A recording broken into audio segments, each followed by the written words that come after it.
Greetings YouTube and welcome back to my channel. Welcome to sunny Hertfordshire.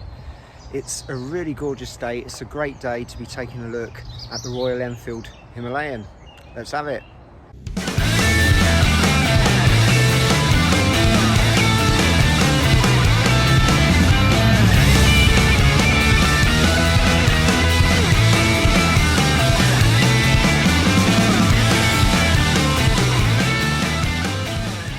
I have this particular bike on loan from A&M Motorcycles in Letchworth, and they very kindly let me take it out for a test ride, and I'm going to have a little look. And just like previous videos where I've looked at bikes, this isn't a tech fest, it's not an in-depth review, it's just my thoughts, what I think about it, what I think it's like to ride, and I'll probably invariably compare it to my GS, which is a completely unreasonable comparison. And we'll just see what I think. So first of all, let's have a look round.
So my first impressions are, I really like this bike. I've ridden it away from the dealership, parked up here, and I've enjoyed the ride so far. It's quite nimble, it's very narrow, it's got a narrow profile, and it seems quite responsive, not particularly powerful, but if you're after power, you're kind of missing the point with this bike. So we've got a 411cc single-cylinder four-stroke engine, which is putting out 23.4 brake horsepower at 6,500 RPM. It's not a lot, but it's enough for what it needs to do. And it also delivers 32 Newton meters of torque, which again isn't a huge amount, but for what it's designed for and its intended purpose, I think it's probably enough. So up front we've got a 21-inch wheel, which is a definite nod towards off-roading, with spoked wheels, again another good sign. Unbranded brakes. We should see how they feel, and I'll talk about that in a moment. And at the back, we've got a 17-inch wheel, which is providing plenty of off-road tyre choices should you want it. It's chain drive, 5-speed box, 1 down, 4 up, liquid cooled, single disc at the front and a single disc at the back. So I like the instrument cluster a lot. I think it's very attractive. It's also got built-in sat-nav just here, which links to your phone, and there's the time and all the other relevant information that you're going to need. So here at the front end we've got 200 mil of travel, and at the back there's 180.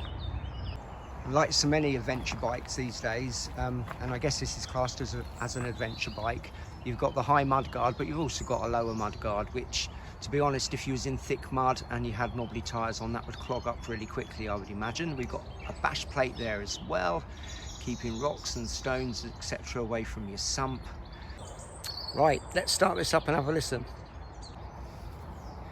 So it's just a matter of turning on the ignition, waiting for it to do its thing, and then hitting the starter switch. Instantly burst into life. It's quite quiet. Let's have a listen to the exhaust.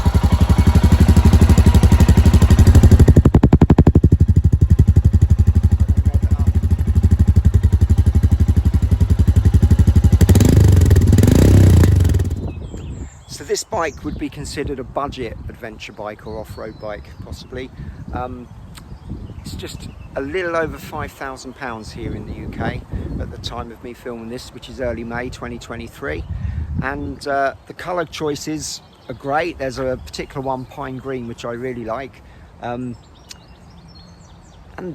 for £5,000, I think you're getting quite a lot of bike. I mean, it's all relative, isn't it? I mean, compared to my GS, you could buy 3 of these for the price of the GS. And it's not delivering a third of the enjoyment, it's just delivering something different. It's a totally different beast. As far as fit and finish goes, it's not too bad. You can tell it's not a premium machine. I mean, some of the welds, like this one, are a little bit messy, and things like the brake lever here, it's just kind of cut out of a bit of sheet metal. Doesn't look forged or anything. Not particularly high quality, but it is only £5 at the end of the day. And it does come with crash bars. These are intended to fit jerry cans onto them for extra range should you be crossing the Sahara or something. And it's got a 3.3 gallon tank, which, given you're getting 80 odd miles to the gallon, gives you a pretty good range. We're knocking on 300 miles. It's all good. Like all other bikes in this genre, you can get the hard luggage for it, the aluminium panniers. I think it's about £400, something like that, which is quite reasonable compared to other manufacturers. So from what I've seen so far, it feels like you're getting a lot of bike for the money. And as long as you're not expecting it to be a motorway cruiser that's going to blast down the highway at 80 miles an hour all day long, and you're expecting it to be a bit slower, not performing quite as well as the bigger capacity bikes, I think it's actually a really good package. Okay, let's take it out on the road and see what it's like. Okay, so I've put it on the centre stand, which I believe comes as standard. It's also got a side stand, so I'll get it off the centre stand. As I always do when I'm doing that, I put the side stand out just in case for some reason something happens, and if it falls towards me, at least then the side stand will catch it. But I think we'll be fine with this bike. It's not particularly heavy. That is the first thing I noticed compared to having a GSA 1200. This weighs nothing. It actually weighs about 200 kilograms. But as I say, compared to what I'm used to, it's really, really light. Right. Okay. Quite a satisfying little purr from the single cylinder engine.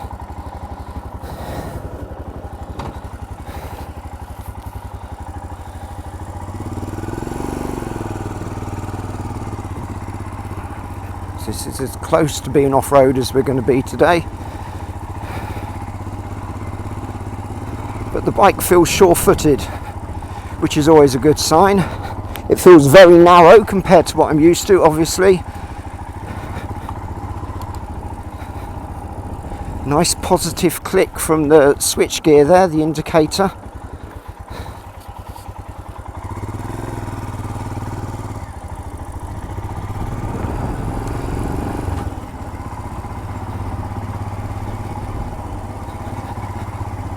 So it's relatively smooth. It's not vibrating a huge amount for a single cylinder. I think the last single cylinder bike I owned was a Yamaha XT660, which certainly vibrated more than this. And before that I had a mid-80s Suzuki DR600, and that really did rattle about. It was also a complete pig to start. Unlike this, which is just a press of a button and instantly fires up. The old DR, I'd be jumping up and down on that kickstart, using the decompression lever to help me get it back to top dead centre. And it used to make the bottom of my foot hurt as well. In motocross boots. There you go. The bad old days, or good old days, depending on how you look at them.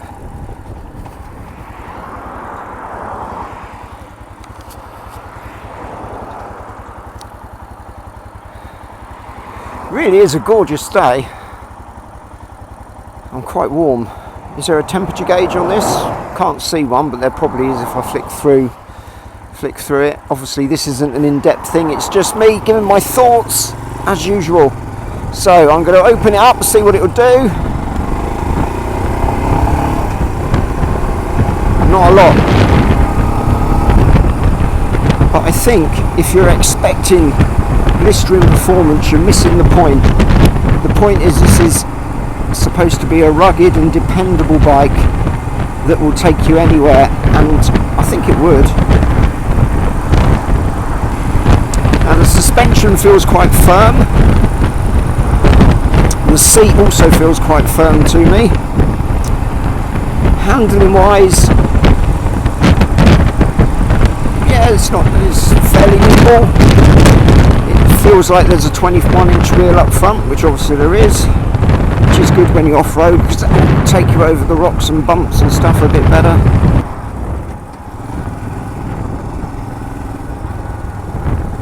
I'll try and get it up to speed a little bit. I think it's supposedly got a top speed of around 80 miles an hour, which I would imagine is plenty fast on this. Plenty fast enough.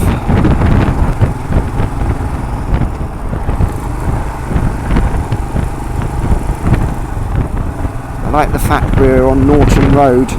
I don't suppose there's any connection to Norton motorcycles, but it's nice when there's something that has a motorcycle theme. Not that I'm obsessed or anything. Right, I'm going to turn it around here.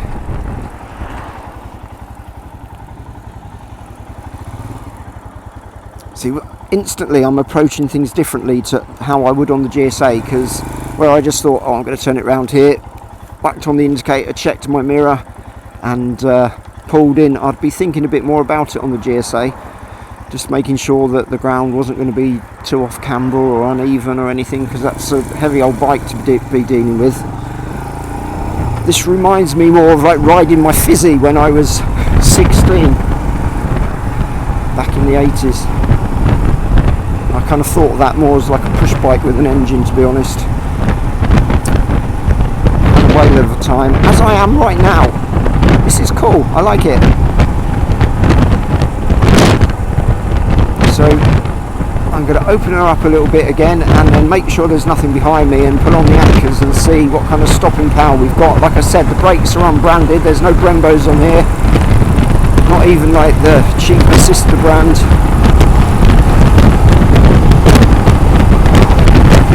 Right, so we're nearly up to 60, and then I'm going to put the brakes on. Well, yeah, they will stop you, they're not going to stop you in a particular hurry. So I think perhaps the biggest criticism of this bike people have is that it's a bit underpowered for motorways and long distance riding and stuff like that. And I believe there's talk of a 650 version, perhaps using the Interceptor engine, coming along at some point, which would be a really interesting bike if there was. But then there'd be a trade-off, because suddenly it would be that much heavier, and maybe it would lose some of its kind of willing to go anywhere character that this is oozing.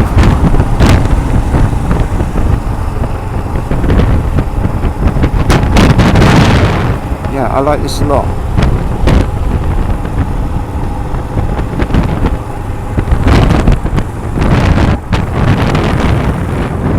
So as I've mentioned several times, this isn't like a tech fest. It's not an in-depth review. I'm not technically minded enough to deliver that, but you know, I know what a bike feels like to me, and it's a very personal thing, obviously. And I think the most important thing is, does it make you feel good when you're riding it? Does it make you smile? And for me, on this, that's a resounding yes. In a different way to my GS making me smile, but it is making me smile.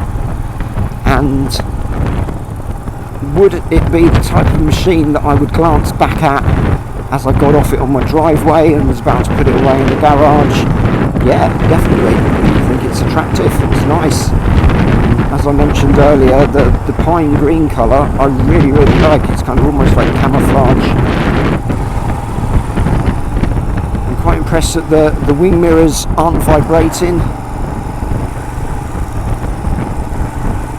and I like the reassuring purr of the single cylinder 400cc engine beneath me.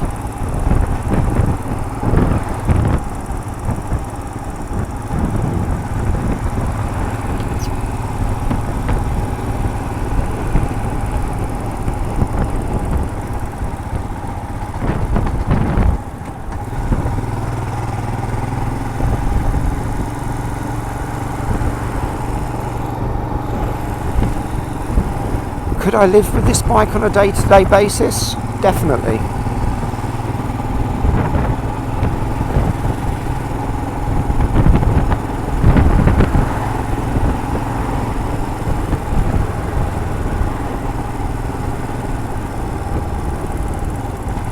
What I'll do is I'll drop the bike back at the dealership. Hopefully I can park alongside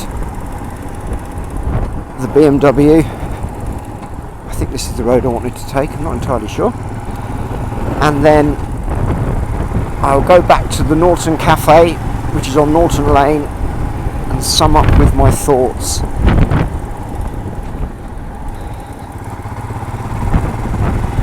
I love all this blossom. Spring has definitely arrived at last.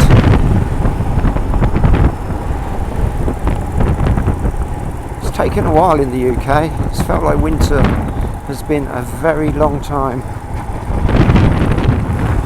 Nice positive clunk from the gearbox, and when I've had to find neutral, I found it as quickly as I would on any other bike.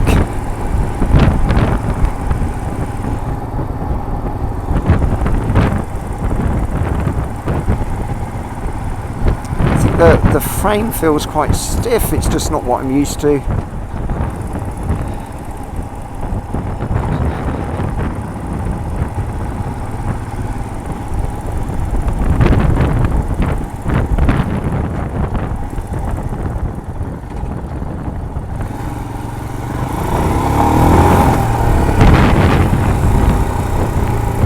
Quite flickable, it feels quite nimble.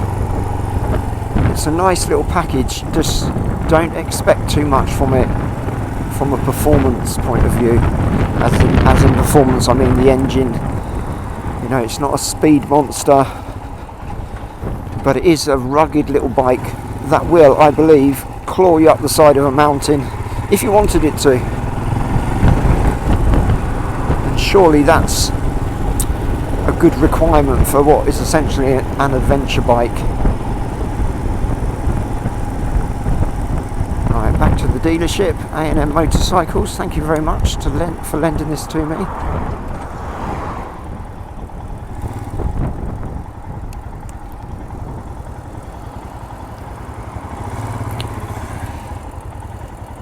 Nothing coming here.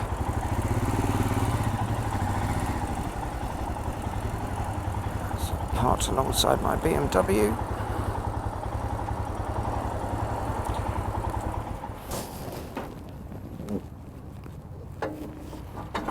Neutral was nice and easy.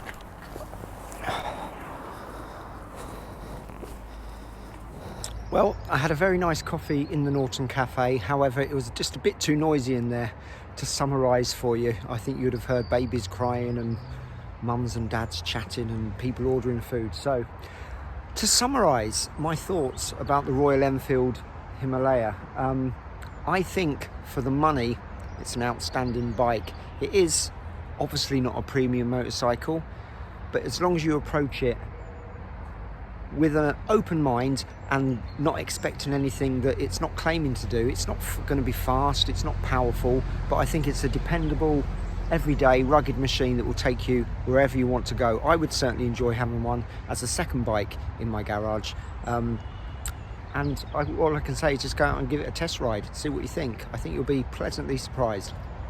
So Royal Enfield have been about since 1901, so they've had quite a bit of time to get their act together, and they clearly have got their act together. So I'm going to say this is the end of today's video. I hope you liked it. If you did, please like and subscribe. I really appreciate that. And I will see you in the next one. Bye bye.